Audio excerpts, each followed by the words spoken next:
Selam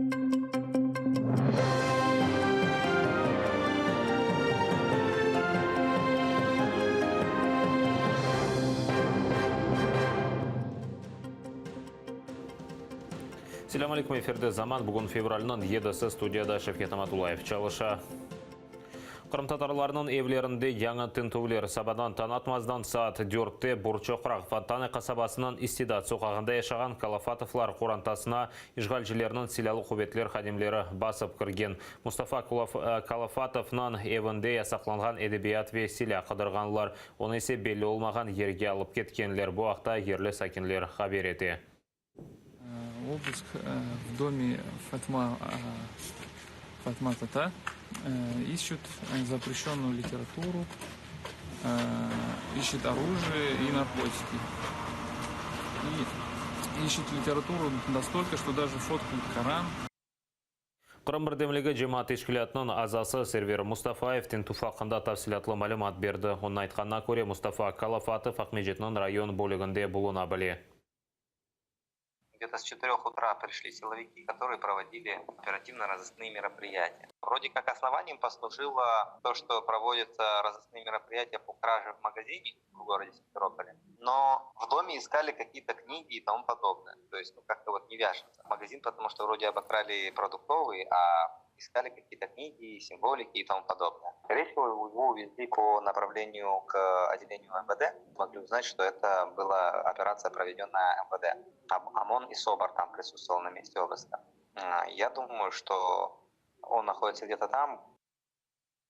Украина тышышлер Назирлігі Mustafa Kalafatovның evінде тентув кечіріліп яқаланғанына наразылық білдіре. Назирліктің спикері Марьяна Бетс айтқанына көре, руслар ярмада ишғаліне қаршы шыққанларына бойсындырмаға істей. Назирлікте Русия ишғал олынған Қырымда инсанларына тақып еткенінен бағлы малыматларыны Бірлескен Миллетлерінің халқара махкемесіне бермеге шандыралар. На жаль, страждають прості люди, які живуть в Криму і під окупацією, і змушені, на жаль, терпіти такі репресії. Ми висловлюємо рішучий протест, звертаємося, звичайно, з російської сторони припинити такі репресії. Ми також засуджуємо незаконне продовження терміну перебування під вартою Євгена Панова, одного з наших політв'язнів, який перебуває в окупованому Криму. І також звернемося до наших партнерів тиск на Росію для звільнення наших політв'язнів. І ті докази репресій і незаконних дій передамо до Міжнародного суду ООН. Қырымның Юқары Рус махкемесі бір кішілік наразылық іштиракчілері берген 9 шекаетіні рет етті. Оларының пара жазалары деңіштірілмеді. Шымды кечкен сен октябрінің 14-інде бір кішілік наразылық кечірген 10-шы инсанның шекаеті бақыла. Умумен бүгін 10 шекает бақылмақ керек. Я стал с плакатом «Мусульмане террористы» и хочу поддержать Лутфия Тата с тем, что это адекватная реакция моя личная по отношению к тем репрессиям, которые происходят сегодня в Крыму. Моему доверителю не были зачитаны его права. Была проведена дактилоскопическая экспертиза недобровольно, то есть он даже не был уведомлен о том, что он имел право отказаться от этой экспертизы, то есть его просто в принудительном порядке обязали пройти эту экспертизу, сфотографировали, и что очень важно, фотографии выполнялись на мобильные телефоны правоохранительных органов и сотрудников ФСБ, которые на трассе находились рядом с сотрудниками полиции, что тоже является нарушением частной жизни моего доверителя. Ишгалжы құқырыжылар жемат құршылайжысы Лутфия Зудееваның бабасына субетке келді. Ремзе Зудеев бір весіқа олмаса, субетте олмаз деп жауап берді. Лутфия Зудеева пара жезасына алған бір кішілік наразылық білдірген инсанларының махкемелерінде оларына темсіл еті. Оның бабасы қырымтатар халқының яшайышында фаал иштирак ете кечкен сене Бақшсарайда қырымтатарларының евінде тинтуф өткерілгені вақыт дестек көстермеге шыққаны үшін оны яқалап учкунге апске ташлаган еділер. Они представились сотрудниками полиции, сказали, что якобы мой отец состоит в каком-то списке. Происхождение этого списка и с чем он связан, нам пока неизвестно. Мы будем стараться выяснить это. Спрашивали, ходил ли он на обыски, участвовал ли он в массовых собраниях, связанных с 18 мая. Возможно, именно из-за этого он и попал в соответствующий список.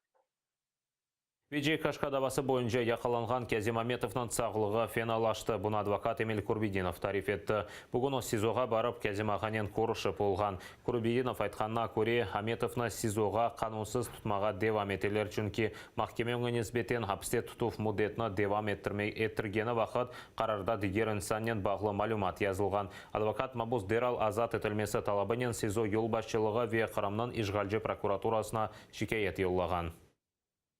Плохо видеть, что у него, значит, обострилась гипертония, что у него было несколько моментов, когда болело очень сердце. Вот, какую-то качественную медицинскую помощь ему там не оказывают. Условия абсолютно невыносимые с точки зрения, значит, санитарно-эпидемиологических норм. Он говорит, что там крысы, клопы. Он говорит, что всего лишь 20, там содержится 22 человека в этой камере, и коек всего 20, то есть они там как-то спят по очереди. Қырымнан юқары Рус махкемесі Евгений Пановны апрелінің 9-на қадар незарет алтында қалдырды. Оны ФСБ қадемлері 2016 сенесі август айында Қырымнан мемори сыңырыны кечкенде яқалаған еді. Евгений Пановны теракт азырылмасында қабатлайлар. Украина милли полициясы Пановның қырсызланмасымен бағлы жинайдава башлатқан еді. Махкеме янында Евгений Панов анасынен көрішті. Ну, что он говорил? Он больше расспрашивает, как мы, он волнуется, как мы, чтобы...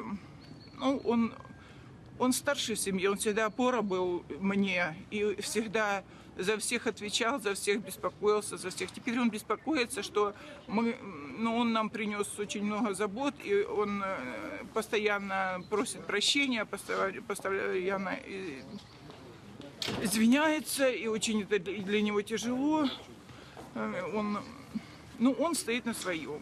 Он там пишет, что здесь таких, как я, много людей, которые любят Украину. Вот эта так называемая закрытость судебного заседания, она не вызвана конкретными объективными фактическими обстоятельствами. Никто никому не угрожает, никто не собирается препятствовать в открытом бы судебном заседании. Кстати, ранее они проходили в открытом судебном заседании. С марта месяца, скорее всего, может быть апрель, должно начаться рассмотрение. Это мой прогноз. Ну и стоит отметить, что все-таки и один, и второй обвиняемые, и Дудка, и Панов, опять же, содержались в металлических клетках.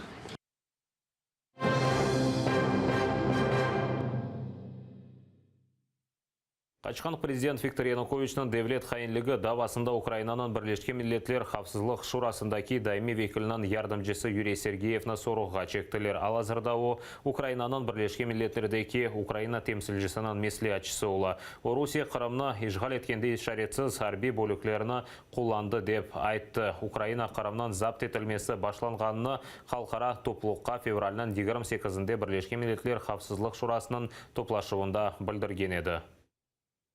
Ми вже на той момент мали достатню інформацію про події, більш детально про події в Криму, про захоплення об'єктів інфраструктури, які відбулися напередодні, про захоплення Верховної Ради РК Крим, про захоплення будинку уряду. І це нам дало можливість пробрифінгувати наших міжнародних партнерів про ситуацію, яка мала місце станом на 28 лютого. Найважливішим для нас було поінформувати про ситуацію, про те, що відбувається в Україні, про факт втручання, про агресію Російської Федерації проти України. Қырымны сатвақ ве ярмададан Украина аскерлеріні чықарма қарарыны 2014 сенесі мартынан 23-інде Милли қапсылық ве Мудафа Шурасынан топлашуында чықардылар. Бұны Януковичның адвокаты Виталий Сердюк айтты. Ошы вақыт Украина Мудафа назирінің вазифесіне еда еткен Игорь Тенехнің сорғу протоколына эсасланды. Януковичның давасы бақылған Абалон район махкемесі оғынды Украинаның хабаржылыққа қаршы бірлігінің фааллері Девлетінің сабық елбашысы үшін дерағач қоланды. Акцияның тешкілятшылары дейки махкеме созылды, олар сабық президентке адил бір уком шығарылмасыны талап ете. Суд над Януковичем триває і вже дуже довго. Тих доказів, що надала прокуратура, зокрема заклику офіційного листа Януковича до Володимира Путіна про введення військ в Україну, на наш погляд, це достатня підстава для того, щоб звинуватити і визнати винним Януковича в державній зраді. Усат қазір олған соңғы хаберіміз еді эфиріміздің Олег Борисов или бүгін программасы девам етемін сіздерінен невбетеке яйынымызға қадар салғылашам көрішкенже.